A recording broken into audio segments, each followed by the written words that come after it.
Hi Chelsea fans, Chels Daft here, back with a Chelsea video, and question for you. We all know those players that have benefited from Thomas Tuchel coming in and taking over. We're on a great run, has to be said. 9 Premier League games unbeaten, 6 wins, 3 draws, 21 points from a possible 27. Inside the top 4, playing well, defending well, going great. But we also know those that have missed out, or the ones that have seen as being suffering under Thomas Tuchel and not being involved as much. And it's leading to a lot of speculation at the moment regarding certain players. This video, we're going to have a look at those players that have been missing out, or the ones that are suffering and not getting the real game time, because it's important that we discuss that as well as how good we've been playing. So, if you're interested in this particular video, smash that like button for me. While you're there, if this is your first time on my channel, hit that subscribe button and the bell for notifications. And without further ado, let's get cracking.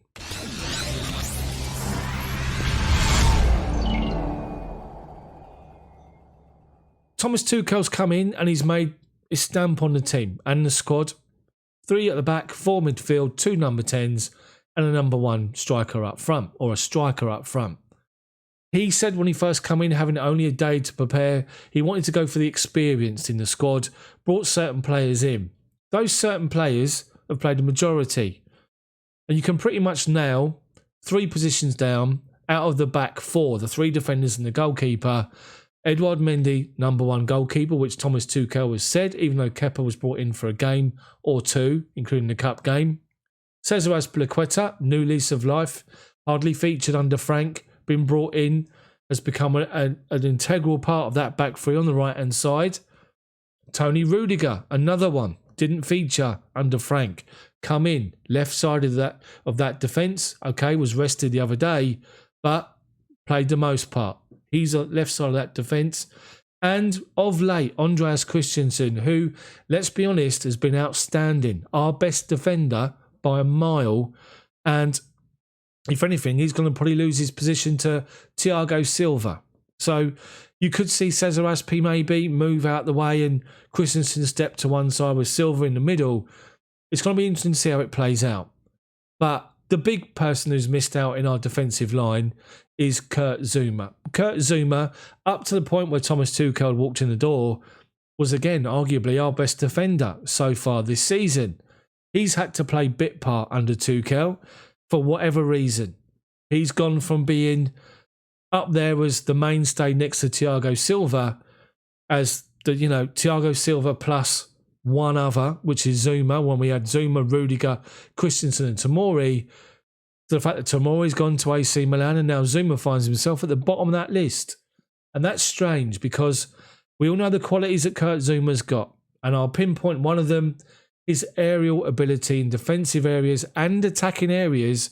How many times do we still see that stat come up about Chelsea being amongst the league leaders of scoring from corners this season? And I think it's remained at 8 ever since Kurt Zouma's not been in the squad. So Zouma's been one that's missed out, and that's tough on Kurt Zouma because I still think he deserves to be in that back line, maybe in the place of Azpi, because as we know, Azpi's not exactly the quickest, but Azpi's performances have been good. So Kurt Zouma's the one that's missed out in that defensive line. Moving forward to the wing-back positions, Marcos Alonso's got himself a new lease of life. As we all know, he's back in, new manager, clean slate. We forget what happened with Frank and at West Brom earlier in the season, and he's played the most part. And he's been doing really, really well. You have to say he's been involved heavily with an assist. He's got a goal or 2, and he's just been doing good. We all know he's fantastic as a wing-back. Defensively, suspect, but as a wing-back, doing great. Ben Chilwell's been in for a few games, but hasn't been recognised as the main one that Thomas Tuchel wants to go with, really. Interesting to see what's going to happen if Chilwell can force his way in and play more than Alonso, but I can't see it happening at the minute. You have to say that Emerson, hardly seen him, maybe appeared once. He's the one that's missed out and will probably go. And it's interesting the fact that both managers this season have not favoured him at all. Interesting.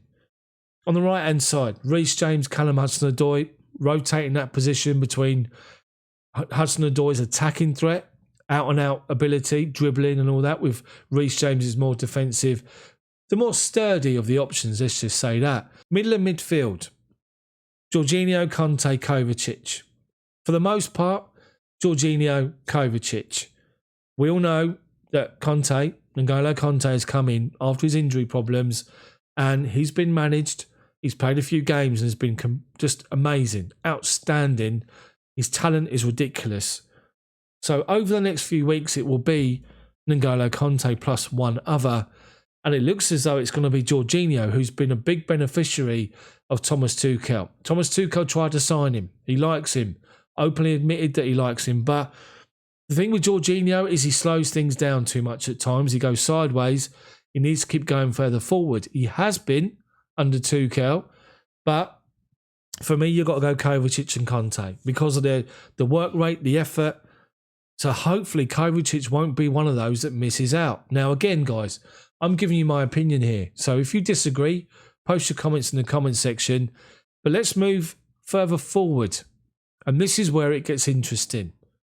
Because as we've seen since Thomas Tuchel has come in, he's adopted the two number 10s playing behind that four with the two wing-backs and two midfielders in behind the striker. Now, the striker we all know is up for grabs, Werner, Giroud, Abraham. But the number 10 role is interesting because we've seen different options there. For the most part, despite missing out the first game and the last game starting, Mason Mount has been impeccable, been outstanding. And it's pretty clear that Thomas Tuchel learned early that Mason Mount is someone you can rely on. His work rate, his engine, his passing ability, he can finish, he can create. So Mason Mount's been pretty much nailed on in that number 10 role. What we've seen is the relationship between Mason Mount and Callum Hudson-Odoi when he's playing a wing-back, and that's been pivotal.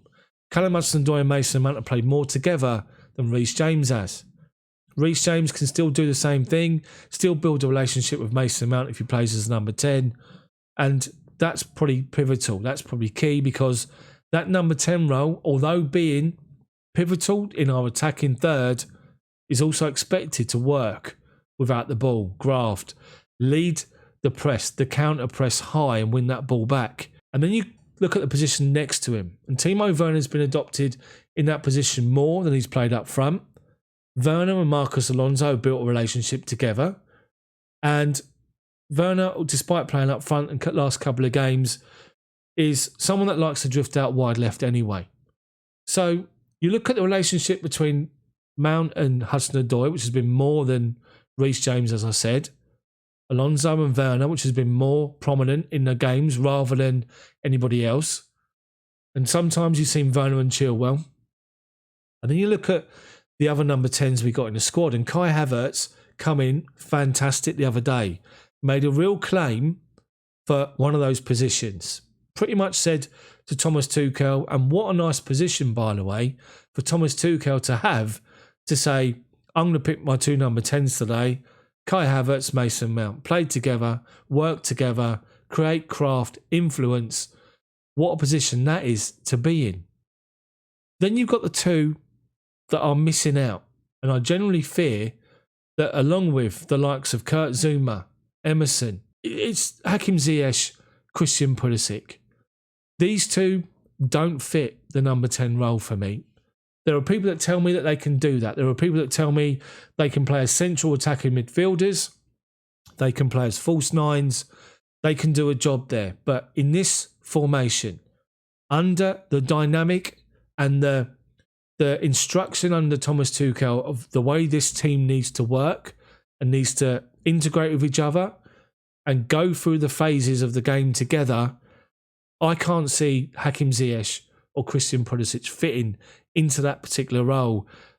And they've both become, if anything, the massive losers from this particular formation. Again, I would go back to the relationships being built wide. I spoke about it earlier. Christian Pulisic has featured in 6 games in the Premier League of 9 of Thomas Tuchel's, all as substitute. 3 of them wasn't involved at all, or was involved, but as a sub and didn't come on. Hakim Ziyech, given a run a couple of occasions, can't really get involved in the game. And the reason being, I keep saying it, is these guys like to start wide and then come inside with the ball. Playing inside as number 10s, with people pushed up against you, marking you, you haven't got the space. They haven't got the chance to turn, to collect the ball on the half turn and see from the corner of their eye what's coming towards them. Back to goal doesn't suit either of them. And they're both struggling to get in. And they're the big losers for me, these two with Kurt Zouma. Those three players have really sort of, they must be at a point now on a day-to-day basis where they're looking, thinking, I can't get in from the start. I can't get a regular starting spot in this team because the instruction, the way we're playing, is just not suiting what I'm doing. And you have to ask yourself the question, the way we're going to play this formation, and it looks as though the formation is going to stick, by the way, is can you see Pulisic and Ziyech, their overall play and their overall work rate, going to be selected ahead of Havertz and Mason Mount, for example, or Werner Mason Mount? Can't see it. And that's the problem. So there's reports I'm reading about Christian Pulisic, who's not happy. He wants more guaranteed game time between now and the end of the season, or there could potentially be a transfer request at the end of the season, and he's apparently willing to take a pay cut to force a move to get regular football at a different club in the Premier League or in Europe next season, and that's a concern. Then we've got the three up front. Timo Werner, Olivier Giroud, Tammy Abraham. The big loser is Tammy Abraham. You have to say, he's been given a chance, he's been hauled off at half-time. Happened on a couple of occasions from what I can remember. He just hasn't done enough. And he's now third on the pecking order. Olivier Giroud's come in and does what Giroud does. Gives you the option for something different up front. Whereas with Werner, you've got the pace to get him behind, over the top. Giroud will give you the option as a link man up front to build the play together. In games where you know you might not have the most possession and you might need an out ball, Giroud's your man. In games where you play on the front foot and you're looking to get in behind, Werner's your man. I keep saying it all the time on my channel. Tammy Abraham is someone that wants to try to be more like Timo Werner, where he needs to be someone that should be in the middle of those two. He needs to do much more as a target man up front. He needs to use his height, he needs to use his physique to be more powerful, to be more imposing, to win more balls in the air, to hold the ball up better than what he does, let's be honest.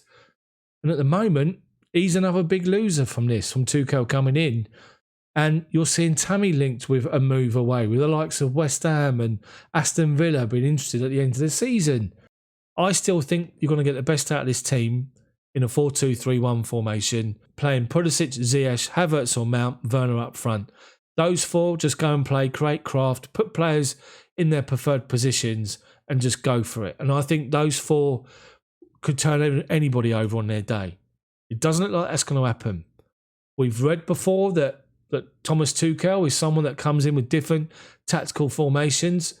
I think the way this has been going of late, between now and the end of the season, it's not going to change. So what's going to happen to Christian Pulisic? What's going to happen to Hakim Ziyech? Let me know what you think in the comments section below, whether or not you believe they can force their way in. So let's just put it in perspective. You have to earn the right to get into the team. You have to work hard to keep your position. Andreas Christensen, for example, from nowhere. Outstanding. Arguably our best defender. And when you're in, you need to play well. It's obvious that the experience options are favoured at times. But can you see any potential real changes to the starting 11 that we've seen? So it's just, I'm just trying to get a sort of a perspective of what you guys think, because my channel and my videos are all about getting you guys thinking, to put your comments in the chat. So do we potentially see a change in formation at any stage between now and the end of the season? We have to acknowledge it's been fantastic. Tuchel's come in and done a great job. We've shored up our defence. We look solid as ever, much more solid than we did on the Frank Lampard, it has to be said. Lack of goals, but hopefully that will change because we still create a number of chances. And as I say, 9 Premier League games unbeaten. Brilliant start. We're up in the 4th position. We've got a good run of games coming up. Champions League, FA Cup as well. It's going really, really well. So why would you change? So it's just to put a video out here tonight to get you guys thinking. Hopefully it does. So let me know what you think about the video in the comment section below. Any points you want to make about anything discussed? Any players that are perceived as being the losers so far under Tuchel's management? And of course the winners. I want to hear all of your comments. Read all your comments in the comment section. If you like the video, drop a like on it for me. Then subscribe to the channel, but make sure you hit the bell for notifications so you don't miss when my videos come out. No fancy graphics from me, just a straightforward video to get you guys thinking. Let me know what you think in the comment section. Have a good evening. See you guys tomorrow.